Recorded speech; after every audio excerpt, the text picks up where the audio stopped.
Hello दोस्तों, M के study mall में आपका स्वागत है। तो एम के स्टडी मॉल की तरफ से आप सभी को दुर्गा पूजा की बहुत बहुत शुभकामनाएं। भगवान से मेरी प्रार्थना है कि आप लोग का भविष्य उज्जवल हो, आप लोग को जल्दी एक अच्छी जॉब मिल सके। ठीक है, तो चलिए आज हम बात करेंगे मेन रूप से जो कि प्रदेश के 56 अमीनों की सेवा समाप्त की गई है। आखिर क्यों सेवा समाप्त की गई, आखिर इन लोग जो मेल भेजे उसकी रिप्लाई में एलआरसी डिपार्टमेंट ने ऐसा क्या कहा कि इनकी सेवा को समाप्त कर दी गई। तो इन तथ्यों पर बात करेंगे, साथ ही साथ बात करेंगे मुख्य रूप से जो 1767 अमीन जो हैं उनकी जो कि इस मंथ में हेयरिंग होने वाली है, जो कि पूर्ण संभावना हेयरिंग होने वाली है।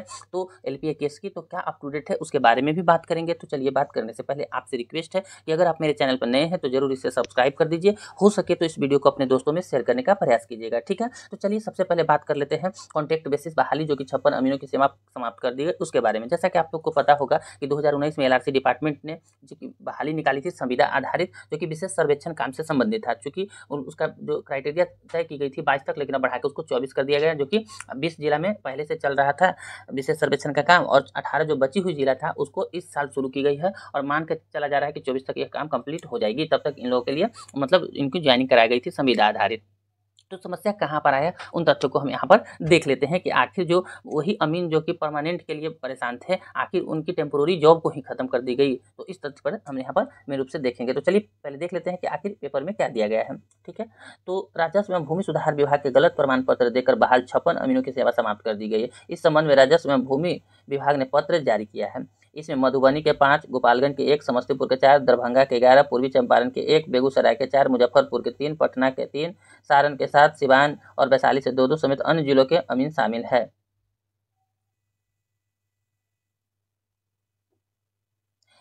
इस बाबत में अभ्यर्थियों को दायर अपील को राजस्व विभाग ने खारिज कर दिया है। इन अमीनों की नियुक्ति वर्ष 2019 में निकाले गए विज्ञापन की आधार पर की गई थी। विभाग की ओर से जारी पत्र में बताया गया है कि प्रमाण पत्रों की जांच और सत्यापन में पता चला कि NSILIT पटना राज्य के विभिन्न पॉलिटेक्निक संस्थानों में केवल मूल्यांकन एवं प्रमाण पत्र का ही कार्य करता है। सत्यापन के दौरान प्रकाश में आया कि पॉलिटेक्निक संस्थानों ने आंतरिक समीक्षा सृजन योजना के अंतर्गत जो अमीन है अमानत या सर्वेयर का 6 माह या 1 वर्षीय डिग्री को प्रोवाइड कराई थी। ठीक है,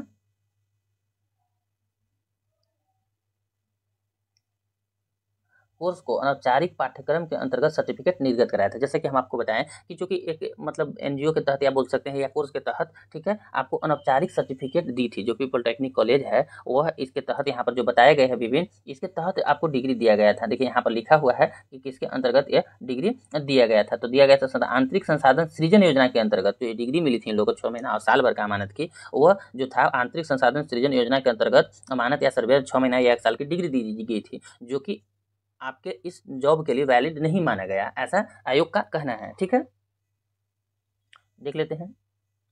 ठीक है, सर्टिफिकेट क्लियर के यह अमीन पद के लिए वांछित योग्यता से भिन्न है, जो कि अमीन पद के लिए जो निकाली गई थी विज्ञापन 2019 में उससे मैच नहीं करती है। ठीक है, कर नौकरी के लिए इन अमीनों के प्रमाण पत्रों का इस्तेमाल किया गया था। मामला सामने आने पर अमीनों से अमानत प्रमाण पत्र के संबंध में स्पष्टीकरण मांगा गया। ठीक है, उनकी ओर से दिए गए स्पष्टीकरण में कोई विशिष्ट तथ्य के साथ प्रस्तुत नहीं किया गया। इससे प्रमाणित होता है कि प्रकाशित विज्ञापन संख्या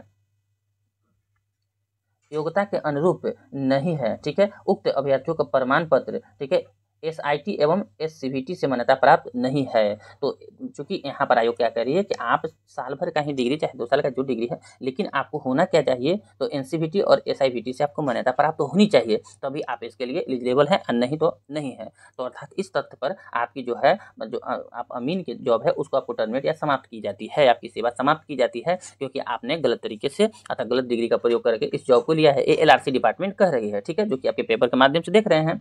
विभागीय जांच में पकड़ में आया गलत प्रमाण पत्र, अभ्यर्थियों की अपील अस्वीकृत। जितना भी अपील किए थे, ऐसा नहीं है 300 बच्चों को दिया गया है, लेकिन इसमें इतना ही बच्चे मेल किए थे। ठीक है, तो ईमेल वाले बच्चों के बताया गया, ऐसे तो उन लोगों को हटा दिया गया। ठीक है, तो यहाँ पर यह राजस्व एवं भूमि सुधार विभाग ने जारी किया पत्र। तो राजस्व एवं भूमि सुधार विभाग इस बात के लिए मेल, चूंकि हम पहले भी इस एक वीडियो लेकर आए थे जिसमें इन तथ्यों को आपको रखे थे, आपके सामने बताए थे कि देखिए किस आधार पर इन लोगों को हटाया गया है।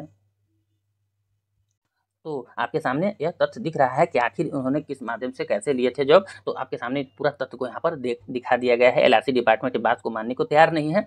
ठीक है, कि आप आखिर मतलब इस डिग्री का उपयोग करके कैसे इतना दिन जॉब किए। ठीक है, तो आपकी इस तथ्य को मानने के नहीं कारण आपकी जो है जो नौकरी है या सेवा है को समाप्त किया जाता है, क्योंकि विज्ञापन के अनुरूप जो मांगी गई डिग्री थी वो SIVT या NCVT से मान्यता प्राप्त होना चाहिए, जो कि आपका ये डिग्री ऐसा नहीं है। तो देखिए ये सबसे बड़ी सोच वाली बात है कि जो स्टूडेंट कुछ दिन पहले ये सोच रहे थे कि हमारी नौकरी जो है वह परमानेंट कर दी जाए, अब तो हम लोग टेम्पोररी हो ही गए हैं। आज उनके जॉब पर भी मतलब गाज गिर गया है। तो इसीलिए कहा जाता है कि सबसे ज़्यादा अगर परेशानी कोई किए हैं 1767 को तो इन्हीं लोगों ने किया है, क्योंकि इन लोगों का मन में ये बैठा था कि अगर 1767 की ज्वाइनिंग 12th बेसिस पर हो जाती है, क्योंकि ऐसा नहीं इन लोगों को नंबर दिया गया था, क्योंकि अनुभव के आधार पर 5 मार्क्स 25 मार्क्स इन लोग को एक्स्ट्रा दिया गया था। बात यह है कि इन लोग का जो कि एग्जाम था 75 मार्क्स था, 25 नंबर का अनुभव के आधार पर फ्री में दे दिया गया। जो 12th बेसिस थे बच्चे उनका सिर्फ 75 मार्क्स का ही एग्जाम, उसी पर मेरिट इनका बना है।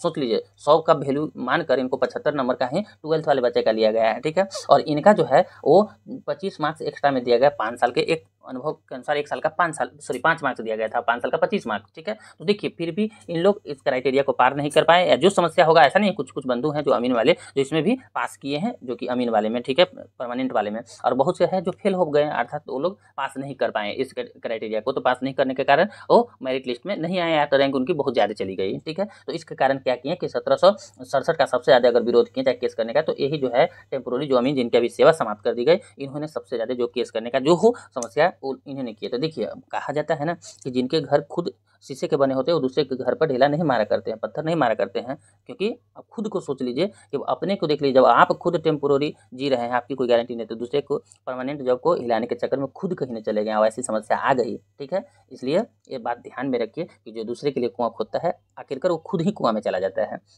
तो ये बातें आप लोग को सामने दिख गई पूरा, जो कि अब सबसे बड़ी बात है, हम बात करेंगे यहाँ 1767 वाले अमीन के बारे में। तो जो एक बात और कर लेते हैं कि जो जितने भी अमीन बंधु हैं जो कि फॉर्म भरने के लिए सोच रहे हैं, जो कि बहाली, देखिए अभी बहाली फॉर्म क्यों नहीं भरा जा रहा है, जो बहाली आई है 2506, तो देखिए जब बहाली पूरा आ जाएगी ना एक बार, तो आपको एक बार फॉर्म भरने का मौका दिया जाएगा। तो थोड़ा सा वेट कर लीजिए, जब पूरा पोस्ट जब आएगा, क्योंकि 7500 कुछ पोस्ट का सृजन हुआ है, तो हो सकता है आपको एक ही साथ 10,000 पोस्टों को भरने के लिए मिले, तो उसके लिए थोड़ा सा वेट करना पड़ सकता है। और जो बात कर रहे थे अमानत और सर्वेयर की, तो उनकी बहाली आएगी, कन्फर्म रहिए, आपको थोड़ा सा वेट करना पड़ सकता है। और क्योंकि उसमें आपको याद रखिए एनसीबीटी चाहे एससीबीटी से मान्यता प्राप्त होना चाहिए, आपका इंस्टीट्यूट तभी होगा, नहीं तो नहीं होगा, कंफर्म मान लीजिए, जो कि यहाँ पे लास्ट डिपार्टमेंट बोल दी। तो आपको फिर बाद में भर के फिर होने के बाद भी दुख होगा, इससे पहले आप देख लीजिए अपने इंस्टीट्यूट से पता कर लीजिए कि एससीबीटी या एनसीबीटी से मान्यता प्राप्त है या नहीं है। लेकिन ये मान लीजिए आपकी बहाली आएगी, ठीक है, जो भी है, क्योंकि ओरिजिनल डिग्री को वाले के साथ अन्याय नहीं किया जाएगा। अब हम बात कर लेते हैं 1767 वाले के लिए। देखिए 1767 वाले बहुत टेंशन में थे। अब खुद सोच लीजिए, जो आपके विपक्ष वाले थे उनकी तो जॉब ही चली गई, अब विपक्ष रहने का भी कोई फायदा तो मिला नहीं। जो कि आज जो वो लोग जो विपक्ष जो खुद उनकी नौकरी जब चली गई, तो उनको अब परमानेंट की बात कहाँ से आती है भाई, जब आपका टेम्पोररी जॉब ही नहीं रहा, टेम्पोररी जॉब ही जब इनकी खत्म कर दी गई, लगभग 300 का अमीन का, तो इस परमानेंट की बात कहाँ से करेंगे। अब परमानेंट किस किस लिए लड़ेंगे, जब इनकी टेम्पोररी जॉब ही खत्म कर दी गई, तो लड़ने लायक है कहाँ। लड़ते तब ना जब इनकी जॉब रहती आपके विरुद्ध। अब इनकी जॉब ही चली गई तो लड़ेंगे कहाँ से आपके विरुद्ध। तो आपके विरुद्ध से तो ऐसी कमजोर हो गई, विपक्ष आपकी कमजोर हो गई। तो विपक्ष तो है, क्योंकि विपक्ष की है गलती, जान लीजिए, जितना भी है 13 के रूल को दिखाकर ये जो 1767 का विज्ञापन रद्द करा दी, इस 1767 वाले के साथ कितना अन्याय कि वो आपको ही पता होगा, ठीक है। क्योंकि देखिए जो 40 पोस्ट थी उसकी ज्वाइनिंग आपके सामने दिख गई, जो सेम प्रोसेस है जो पर्यावरण विभाग में आई थी अमीन की बहाली, उनकी ज्वाइनिंग पेमेंट सैलरी सब उठा रहे हैं। लेकिन 1767 वाले के लिए कितना मतलब दुखद समाचार है कि साल भर होने वाला है, लेकिन इन लोगों के चक्कर में जो कि इनकी समस्या झेलने पड़ रही है। ऐसा नहीं है, सरकार चाह रही थी जो रूल्स है उसी रूल से 1767 की जो प्रक्रिया यहाँ तक लाई थी, लेकिन इन लोगों के चक्कर में यहाँ तक ये बहाली पहुँच गई। लेकिन देखिए खुद जो जैसा करता है, जैसी करनी वैसी धरनी, जैसा करता है भगवान उसको देखते हैं और वहीं पर उनकी सजा मिल जाती है। तो विपक्ष वाले तो आप उनकी नौकरी ही चली गई थी, विपक्ष का तो आपका यहाँ पर ऐसे भी कमजोर, बट लड़ना उनकी है, लड़ सकते हैं। लेकिन आप देख लीजिए जब एलआरसी आपको आपका सेवा ही समाप्त कर देता है, उस लायक है क्या। मान लेते हैं सपोज, मान लेते हैं कुछ विज्ञापन में दिक्कत भी, आपको मिलेगा क्या। आपका तो टेम्पोररी जॉब ही चला गया, परमानेंट तो दूर की बात है, परमानेंट के लिए तो ख्वाब खत्म कर दीजिए। तो इसीलिए यहाँ पर आप जो 1767 वाले निश्चिंत रहें। देखिए कोर्ट का मामला है, बस देर हो सकती है, अंधेर नहीं, इस बात को मान के चलिए। थोड़ा सा मतलब आपके लिए जो है वो विकट का टाइम है, हम मान सकते हैं कि दुख भरा टाइम है, बीत रहा है। क्योंकि साल भर होने वाला है, तो साल भर में कैसे बीत रहा हो हमको भी पता है, सबको भी पता है, क्योंकि साल भर से सुनते आ रहे हैं कि अब होगी सुनवाई, अब होगी, लेकिन आज तक रियल में एक भी सुनवाई नहीं हो पाई है, इतना कंफर्म मान के चलिए। 25 को एक बार हुई भी थी अगस्त के, तो उसमें मान के चलाए थे, शॉर्ट में हमको दीजिए क्या क्या मैटर है, और उसी में बात को बढ़ गई। मैं नेक्स्ट 12 सितंबर को होने वाली थी, लेकिन अभी नहीं हो पाई। तब तक 13 या 14 को शायद जो उनका एडवोकेट थे ललित जी, उनका रिटायरमेंट हो गया, और उसके बाद नया जो बेंच है बना है, अब इसकी सुनवाई आपको नेक्स्ट मंथ अर्थात इस मंथ में, चूंकि दशहरा की छुट्टी के बाद जो होगा, मान के चलिए 10 के बाद या सुनने को मिले, या हो सकता है थोड़ा सा लेट भी हो, पर्व का टाइम है तो थोड़ा सा आगे पीछे भी हो सकता है। तो आपको इतना मान के चलिए कि एलपीए केस जो है 39 और 13 दोनों मर्ज हो गया है और बस खाली एक सुनवाई होना है। 1 से 2 सुनवाई में आपको मेन रूप से जीत मिल जाएगी। अब रियल में सच्चाई यही बोली कि आज तक सुनवाई नहीं हुआ है कोर्ट में, बस को टाइम पर टाइम, डेट पर डेट वाला ही काम हो रहा है। तो सुनवाई होगा तभी तो मान सकते हैं कि किसके पक्ष में क्या होगा नहीं होगा। ये तो हम मान रहे हैं कि पक्ष तो है 1767 का ही मजबूत, लेकिन जब तक सुनवाई हो तब ना भाई। आज तक एक सुनवाई ही नहीं हुई तो हम कैसे किसी चीज़ को बोल सकते हैं। तो अब कंफर्म रहिए 1767 वाले आपकी ज्वाइनिंग होने वाली है। हाँ, जो न्यू बहाली के लिए इंतजार कर रहे थे जो बच्चे, तो उसके लिए बता दूं कि अभी थोड़ा सा वेट करना पड़ सकता है। एक बार दोनों बहाली आने के बाद ही आपको फॉर्म फिलअप करने दिया जाएगा, क्योंकि एक ही बहाली को बार बार नहीं ले रही है एलआईसी डिपार्टमेंट। चाह रही है कि जब सृजन हो ही गया है तो दोनों बहाली को इंक्लूड करके ही लिया, जिससे कम मार्क्स वाले बच्चों को भी फायदा मिल सकेगा। कम बहाली आएगा तो ज़्यादा मार्क्स वाले बच्चों को मिल जाएगा, इसलिए ज़्यादा बहाली रहेगा तो कम मार्क्स वाले जो है बच्चे उनको भी मौका मिल जाएगी। तो आज का फिलहाल यही अप टू डेट था। अगर फिर भी कोई कन्फ्यूजन हो तो आप कमेंट सेक्शन में कमेंट कर सकते हैं। 1767 वाले निश्चिंत रहें, देर है अंधेर नहीं, बस मेरे बात पर विश्वास कीजिए। बस हम भगवान से ही प्रार्थना करेंगे कि 1767 की ज्वाइनिंग जल्द हो और ये फेस्टिवल में उनको भी खुशियां मनाने का मौका मिल सके। अब रही बात थोड़ा सा कि जो कि है ट्विटर कैंपेन चल रहा है, तो उसके बारे में ज़्यादा हमें अप टू डेट है नहीं, तो हम ऐसे बताते हैं क्योंकि 1767 के अकॉर्डिंग को लेकर शायद ट्विटर कैंपेन चलने वाला है। तो जैसा जो अप टू डेट मिलेगा हम आप लोग को बताएंगे। 1767 वाले इसमें सभी भाग लेंगे जरूर, क्योंकि आपके हक की बात है। आजकल नौकरी मिलना कितना मुश्किल है शायद आपको भी पता होगा, बताने की कोई ज़रूरत नहीं है। और आप यहाँ तक पहुँचे हुए हैं तो इस मतलब लड़ाई में आप पूरी तरह से साथ दें